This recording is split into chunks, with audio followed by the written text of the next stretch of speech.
Hello everyone, it's Mark from Flight Sim School. If you've ever thought of doing a round the world trip in Microsoft Flight Sim, then you're going to want to stick around today because we're going to look at a bunch of tips and tricks to help you improve your chances of actually completing the challenge, because it does take a fair amount of discipline and dedication to achieve it.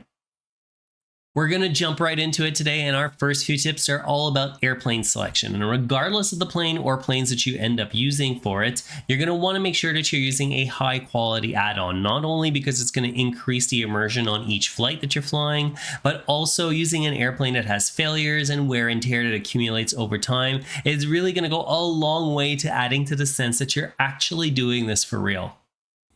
There's a few planes that off the top of my head fit the bill well, like the A2A Comanche, the Blackbird 310R, or any of the Dukes, since they all keep you accountable with regards to their long-term life. And on top of that, they also allow you to persist their state from one flight to the other, so you can pick back up literally right where you left off with the same levels of fuel, oil, and even all the light switches will be exactly how you left them. Again, just making it feel a little bit more authentic.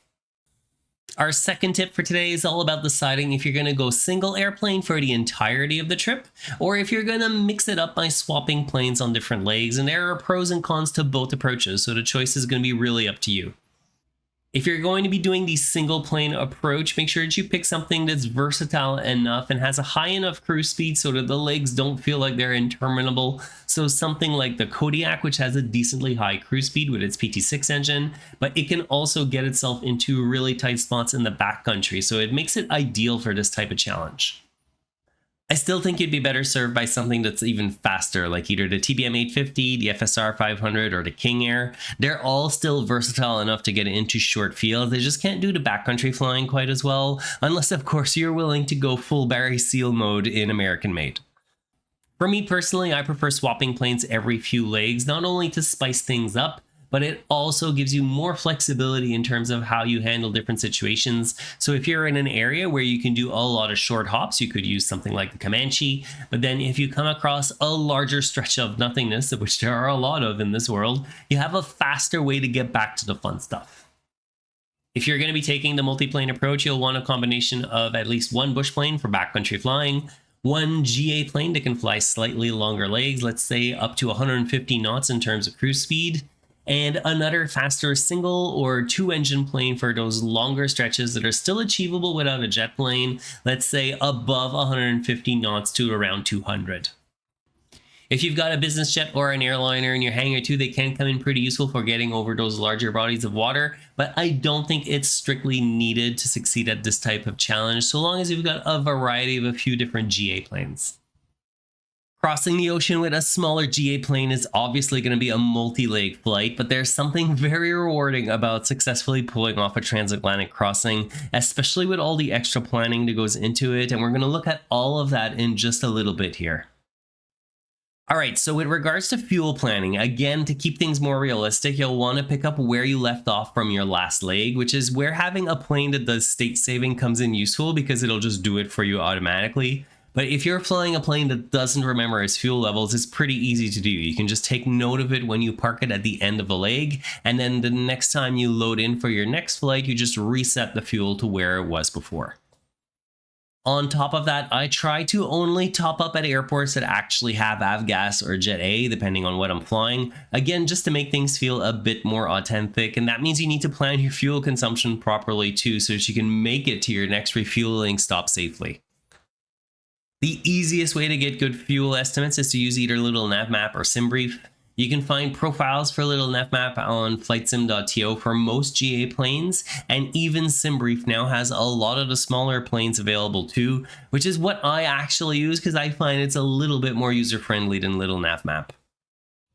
I found with SimBrief though that it's best to add just a little bit of extra safety margin though. The burn doesn't seem to be quite right for some of the GA planes, and I'll usually take on about 10 to 15% more just to be on the safe side. Because we're being a little bit more realistic with our fuel planning, we're also going to need to keep an eye on our actual consumption as we're flying the airplane. And a lot of the higher quality planes will have some type of engine monitor where you can track it and adjust as needed, either by reducing power if you're flying a turboprop, or leaning for the best economy configuration in the piston plane. All right, let's get into route planning now. And my first tip here is actually to start with a smaller goal than going completely around the world, and then just build on it from there, since it can be pretty daunting and it's easy to lose steam after a while. You can set yourself as an objective to get across a single continent or an ocean, and then from there you can extend it to the next level until you've made it completely around the world. I just find thinking of it in chunks like this makes it feel a lot more feasible, at least to me. In terms of routes, there's obviously a million different options that you can take, but there are a few famous ones that you can use as a base or a template, and then fill in the gaps where you need to hit those different points. A lot of these routes are from the pioneering days of aviation, but they still work very well today. And if you reproduce any of these in Flight Sim, I think it's going to go a long way to showing you how impressive this feat truly is. They were able to do this almost 80 years ago. You're still going to need some tools to help you plan the finer details of each leg though, from getting around the airport to departing and arriving, whether it be for a VFR or an IFR flight. I think your best choice here is going to be to go with Navigraph. You get a ton of value for that monthly subscription, but if you're on a bit more of a budget, you can also use Little Navmap just as well. I have a bunch of videos that explain VFR and IFR planning with Navigraph, so if you want to learn more about that before you get going on your world tour, that'll also be in the description for you. In general, you're going to be better off to try to circumnavigate east to west, since that's going to give you a better chance of having a tailwind along the way, especially if you climb higher up for longer legs, but even lower down, just a 10-knot tailwind can shave some time off your flight. The higher you travel though, the less likely you are to see the details of the world below, and some of this is going to depend on your level of detail settings, but I found that anywhere between 3,000 and 5,000 feet is the sweet spot where you still get mostly full rendering, but you're not so low that you can't take advantage of the wind.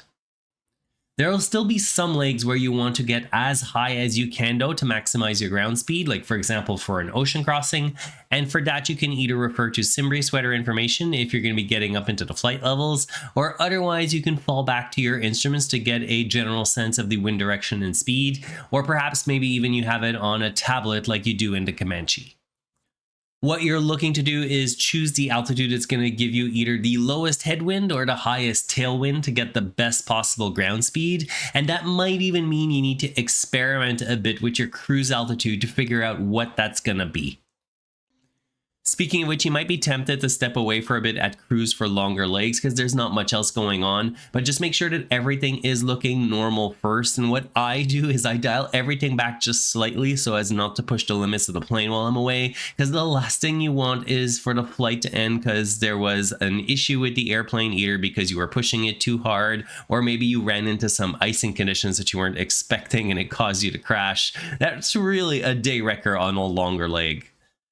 For example, in the TBM, before stepping away, I make sure to dial the power back to the bottom end of 850 mode so that everything stays safely in the green and the ITT stabilizes well below its limit, and like that, I don't have to worry about it while I'm away getting some lunch. The same can be said for a piston plane. I'll usually set myself up with a conservative config. Usually in the Comanche, that would mean somewhere around 23 inches of manifold pressure, and I'll back the prop RPM well off its limit as well. One thing you might be tempted to do to shorten some of those longer boring legs is to use time acceleration, but just be cautious about being too aggressive with that. If you go beyond 2 or 4x, it could very easily break your airplane and ruin your flight. The other thing is, if you've never actually done a real-time long-haul flight in a GA plane, it's definitely worth doing at least once just to get a feel for it, because there's something very satisfying about landing a plane that's been in the air for a long time. For an undertaking of this scale though, it's also nice to have a visual record of the flights that you've done to track your progress, and the two products that you can look at for that are Sim Toolkit Pro or Volanta, which both allow you to visualize your flights on a map, even though they are very different products with very different end goals. And if I had to pick one of the two, I'd probably go with Sim Toolkit Pro since it's free after all. Let's switch our focus now to look a little bit more at scenery. The world updates that have been published since Flight Sim's release aren't automatically downloaded, so as you're flying into a new part of the world, don't forget to go check the marketplace to make sure that you've got all of the relevant world and the city updates so that you have the best scenery available for wherever you're flying. There's also a Google map of all of the points of interest from all of those world updates, from bespoke airports, buildings, and pretty much anything else in between. And I use this a lot to decide which direction I'm going to take my route so that I can get the most from the scenery that's available for free in Flight Sim.